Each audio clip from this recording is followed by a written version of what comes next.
नमस्कार, जय हिंद। स्वागत है आप सभी का आपके अपने चैनल अभ्युदय क्लासेज यूपी पर। आई होप आपके लिए ये वीडियो काफ़ी हेल्पफुल हो। जैसा कि आपने थंबनेल में देखा ही है, आज के इस वीडियो में हम लेसन प्लान यानी कि पाठ योजना, जो कि हमारा लेसन प्लान पर ये थर्ड वीडियो है। जैसा कि आप यहाँ पर देख सकते हैं, पाठ योजना थर्ड मैंने लिखा हुआ है, जिसमें फर्स्ट वीडियो हमारा नागरिक शास्त्र का पाठ योजना जिसका प्रकरण था राष्ट्र ध्वज, तथा सेकेंड वीडियो हमारा मौलिक अधिकार पर था। उस पर हमने चर्चा किया था तथा समझा था कि कैसे हमें पाठ योजना लिखना है तथा बनाना है। ओके। और ये हमारा जो प्रकरण है वो है दक्षेस यानी कि सार्क पर, जो कि हमारे नागरिक शास्त्र विषय से ही संबंधित है। ठीक है। और अगर आपने वो वीडियो नहीं देखी है तो लिंक डिस्क्रिप्शन में है, आप प्लीज़ एक बार ज़रूर जाकर देख लें। और उससे पहले अगर आप चैनल पर नए हैं तो प्लीज़ चैनल को सब्सक्राइब भी कर लें, ताकि जो भी वीडियो चैनल पर आए आप तक सबसे पहले पहुंच जाए। तो please subscribe Abhyudaya classes UP. तो चलिए शुरू करते हैं। आज का हमारा प्रकरण जो है वो है दक्षेस यानी कि शार्क। तो अब हम देखते हैं पाठ योजना कैसे लिखते हैं। तो सबसे पहले आप लिखेंगे पाठ योजना, जो आपका पाठ योजना संख्या होगा वो आप लिखेंगे। जैसा कि हमारा पाठ योजना 3 है, यहाँ पर आप देख सकते हैं। अभी हमने आगे आपको बताया कि पाठ योजना फर्स्ट जो हमारा राष्ट्र ध्वज था, तथा पाठ योजना सेकेंड मौलिक अधिकार पर हम चर्चा कर चुके हैं। ये हमारा पाठ योजना 3 यानी कि दक्षेस। इसमें सबसे पहले आप पाठ योजना लिखेंगे, उसका संख्या लिखेंगे, जो संख्या आपका होगा। फिर लिखेंगे विद्यालय का नाम, जैसा कि हमने अभी आगे समझा था कि छात्र अध्यापक का नाम लिखते हैं, फिर विद्यालय का नाम लिखते हैं। लेकिन सब कॉलेज के अलग अलग रूल होते हैं, तो ये लेसन प्लान जिस कॉलेज का है उस कॉलेज का ये रूल है कि अब सिर्फ विद्यालय का नाम लिखना है। और अगर आप में छात्र अध्यापक या छात्र अध्यापिका का नाम लिखना होगा तो आप सबसे पहले यहाँ पर लिखेंगे छात्र अध्यापक या छात्र अध्यापिका का नाम, फिर आप लिखेंगे विद्यालय का नाम। ओके। उसके बाद आप कॉलम बनाएंगे, उसमें लिखेंगे दिनांक, कक्षा, वर्ग, विषय, कालांश और अवधि। उसमें लिखेंगे आपने जिस कक्षा को पढ़ाया है वो लिखेंगे। फिर जैसे यहाँ पर कक्षा 8 है, फिर आप लिखेंगे वर्ग, आपका जो वर्ग होगा, जैसे यहाँ पर वर्ग अ है। फिर आपका अपना विषय लिखेंगे, जैसे कि ये विषय है नागरिक शास्त्र लिखेंगे। फिर कालांश लिखेंगे, उसके बाद अवधि लिखेंगे, जैसा कि यहाँ पर लिखा हुआ है 40 मिनट। ठीक है। उसके बाद हम लिखेंगे प्रकरण, जो हमारा प्रकरण होगा उसे हम लिखेंगे, जैसा कि यहाँ पे लिखा है दक्षेस हमारा प्रकरण है, प्रकरण। उसके बाद हम हेडिंग डालेंगे सामान्य उद्देश्य, जैसा कि हमने आगे समझा था कि सामान्य उद्देश्य, अगर आपका ये पहला पाठ योजना आप लिख रहे हैं दक्षेस को, तो आप सामान्य उद्देश्य पिछली वीडियो से, जैसा कि राष्ट्रध्वज और मौलिक अधिकार में हमने सामान्य उद्देश्य लिखा हुआ है, उसकी लिंक डिस्क्रिप्शन में आप वो लिख सकते हैं, फिर ये लिखेंगे आगे। ओके। अगर आप पहला पाठ योजना लिख रहे हैं तब सामान्य उद्देश्य आपको लिखने की जरूरत है। अगर आप ये आगे का पाठ योजना लिख रहे हैं तो आप सिर्फ पूर्ववत लिखेंगे। ओके। उसके बाद अनुदेशात्मक उद्देश्य या विशिष्ट उद्देश्य हेडिंग डालेंगे, जिसमें हम पहला हेडिंग डालेंगे ज्ञानात्मक उद्देश्य। उसमें हम लिखेंगे पहला, छात्र दक्षेस के बारे में बता सकेंगे। दूसरा, छात्र दक्षेस में शामिल देशों की संख्या और उसके नाम बता सकेंगे। ओके। ये था हमारा विशिष्ट उद्देश्य। ओके। और मैं एक बार फिर आपको ये बता देती हूँ कि जैसे कि हम सामान्य उद्देश्य यहाँ पर पूर्ववत लिखे हैं, तो ये हमारा पाठ योजना 3 है, इसीलिए हमने यहाँ पर सामान्य उद्देश्य में पूर्ववत लिखा हुआ है। अगर आपका ये पाठ योजना फर्स्ट होगा तो आप सामान्य उद्देश्य हमारे पिछले वीडियो को देखकर लिख सकते हैं, क्योंकि आप फर्स्ट पाठ योजना में सिर्फ पूर्ववत नहीं लिख सकते हैं। ओके। तो आप पिछले वीडियो से सामान्य उद्देश्य लिख लीजिएगा। ठीक है। और अगर ये आप पाठ योजना 2, 3 और उसके आगे भी जो लिख रहे हैं वहाँ पे आप पूर्ववत लिखेंगे तो वहाँ पर ये सही है, लेकिन अगर आप फर्स्ट लिख रहे हैं तो वहाँ पे पूर्ववत नहीं लिख सकते हैं। ठीक है। आई होप अब आपको क्लियर हो गया होगा। तो चलिए आगे बढ़ते हैं। अब है हमारा बोधात्मक उद्देश्य, यानी कि हम विशिष्ट उद्देश्य में जो दूसरा हेडिंग डालेंगे बोधात्मक उद्देश्य, उसमें लिखेंगे छात्र दक्षेस का उद्देश्य बता सकेंगे। सेकेंड पॉइंट, छात्र दक्षेस का वर्णन कर सकेंगे। फिर जो हम विशिष्ट उद्देश्य में या अनुदेशात्मक उद्देश्य में तीसरा हेडिंग जो लिखेंगे वो क्रियात्मक उद्देश्य, उसमें पहला लिखेंगे छात्र दक्षेस के देशों का नाम लिख सकेंगे। सेकेंड, छात्र दक्षेस के प्रतीक चिन्ह को बना सकेंगे। ठीक है। इतना क्लियर है। अब हम आगे देखते हैं। अब हम लिखेंगे सहायक सामग्री, जिसमें लिखेंगे विश्व मानचित्र। फिर हम हेडिंग डालेंगे पूर्व ज्ञान, जिसमें हम लिखेंगे छात्र दक्षिण देशों के बारे में सामान्य जानकारी रखते हैं। ओके। इतना क्लियर है। अब हम आगे बढ़ते हैं प्रस्तावना प्रश्न पर। अब हम देखेंगे प्रस्तावना प्रश्न। इसमें हम एक कॉलम बनाएंगे जिसमें लिखेंगे क्रम संख्या छात्राध्यापक कथन, छात्र या छात्रा कथन, जैसा कि आप यहाँ पर देख सकते हैं। उसमें छात्राध्यापक कथन में आप जो प्रश्न बच्चों से करेंगे वो आप सबसे पहले लिखेंगे, जैसे कि आपने प्रश्न किया छात्रों से, भारत किस महाद्वीप में स्थित है।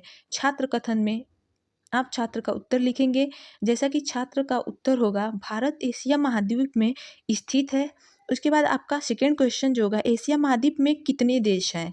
ओके, छात्र कथन में आप लिखेंगे 48। फिर थर्ड क्वेश्चन आपका होगा दक्षिण एशिया में देशों के नाम बताइए।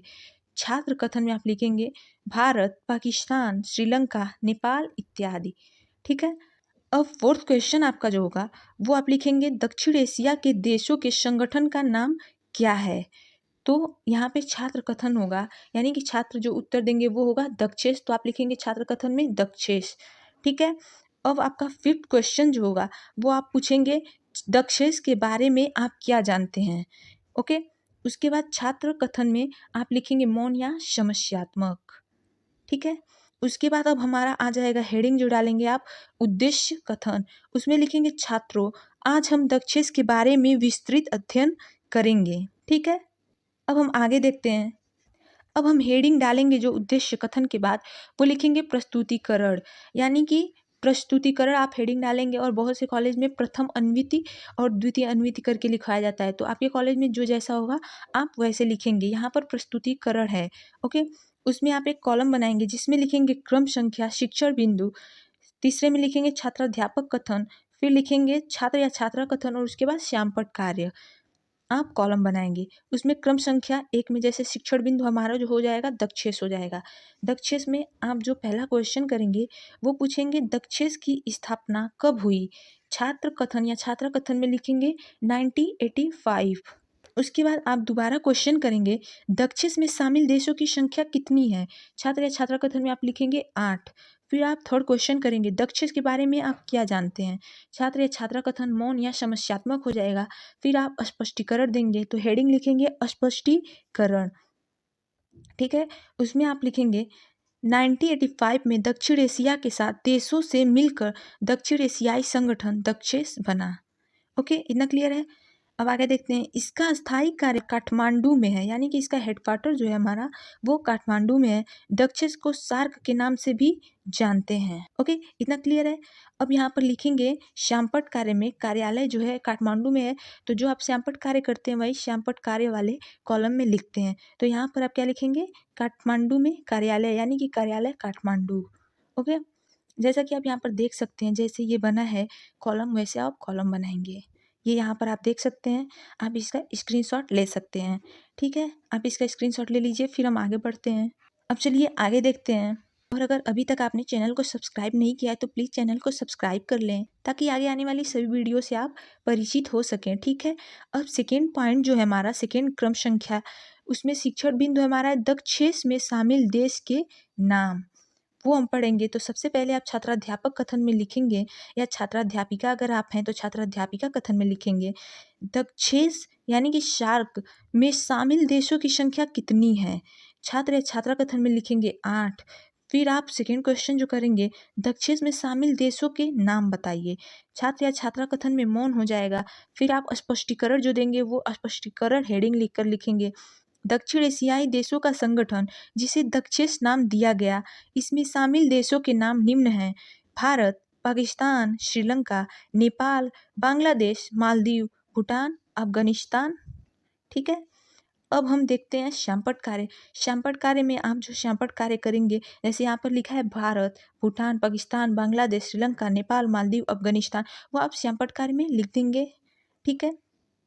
अब हम आगे बढ़ते हैं। अब हम यहाँ पर देखते हैं जो हमारा थर्ड शिक्षण बिंदु है वह है दक्षेश का उद्देश्य, यानी कि दक्षेश का उद्देश्य क्या है वो आप थर्ड शिक्षण बिंदु में लिखेंगे। उसमें आपका पहला क्वेश्चन जो होगा छात्र या छात्राध्यापिका कथन में, उसमें आप लिखेंगे दक्षेश की स्थापना के उद्देश्य क्या है। छात्र या छात्रा कथन में मौन हो जाएगा या समस्यात्मक हो जाएगा। फिर आप स्पष्टीकरण देंगे, उसमें आप लिखेंगे इसकी स्थापना का उद्देश्य दक्षिण एशिया के लोगों का कल्याण करना, जीवन स्तर सुधारना तथा आर्थिक, सामाजिक, सांस्कृतिक, तकनीकी एवं वैज्ञानिक क्षेत्र के विकास में पारस्परिक सहयोग देना। ठीक है। अब श्यामपट्ट कार्य में आप यहाँ पर जैसे लिख सकते हैं पॉइंट आउट करके लोगों का कल्याण करना, जीवन स्तर सुधारना, आर्थिक स्तर सुधारना, वैज्ञानिक क्षेत्र में विकास करना, या आप श्यामपट्ट कार्य में ऐसे करके लिख सकते हैं। ठीक है। सबसे पहले आप स्क्रीनशॉट ले लीजिए। फिर हम आगे देखते हैं। अब हम आगे बढ़ते हैं। अब हम देखते हैं मूल्यांकन प्रश्न। मूल्यांकन के प्रश्न या पुनरावृत्ति के प्रश्न या मूल्यांकन प्रश्न। आप कोई भी एक लिख सकते हैं। जैसे यहाँ पर लिखा हुआ है मूल्यांकन प्रश्न, उसमें आप जो मूल्यांकन के प्रश्न करेंगे वो लिखेंगे। जैसे पहला क्वेश्चन हो गया, सार्क में शामिल देशों की संख्या कितनी है? फिर सेकेंड, सार्क में शामिल देशों के नाम बताइए। थर्ड, दक्षिस यानी कि सार्क की स्थापना कब हुई थी? तथा फोर्थ, दक्षिस का उद्देश्य क्या है? ठीक है, ये आप मूल्यांकन प्रश्न में लिखेंगे। उसके बाद लिखेंगे, हेडिंग डालेंगे गृह कार्य, उसमें लिखेंगे छात्रों कल आप सार्क देशों की सूची बनाकर लाएंगे। ठीक है, इतना क्लियर है? ओके गाइज, आई होप आपके लिए वीडियो काफ़ी हेल्पफुल रही हो आज की, काफ़ी आपके लिए लाभदायक हो। और अगर आप चैनल पर नए हैं तो प्लीज़ सब्सक्राइब कर लें अभ्युदय क्लासेज यूपी को, ताकि हम जो भी आगे वीडियोज़ लाएँ, लेसन प्लान या बीएड से संबंधित कोई भी टॉपिक हो वो आप तक समय तक पहुँचे। इसीलिए please subscribe Abhyudaya classes UP, और वीडियो पसंद आए तो प्लीज़ चैनल को लाइक और शेयर करना न भूलें। और अगर आपको कोई भी टॉपिक बीएड से जुड़ी कोई भी टॉपिक डिस्कस करनी है, या कोई भी टॉपिक समझने में दिक्कत हो रही है, तो आप कमेंट बॉक्स में बता सकते हैं। या किसी भी लेसन प्लान की, किसी भी सब्जेक्ट से जुड़ी लेसन प्लान की आपको ज़रूरत हो तो आप कमेंट बॉक्स में कमेंट कर सकते हैं। हम पूरी कोशिश करेंगे कि आपके लिए वो प्रोवाइड कराएं। ठीक है, थैंक यू।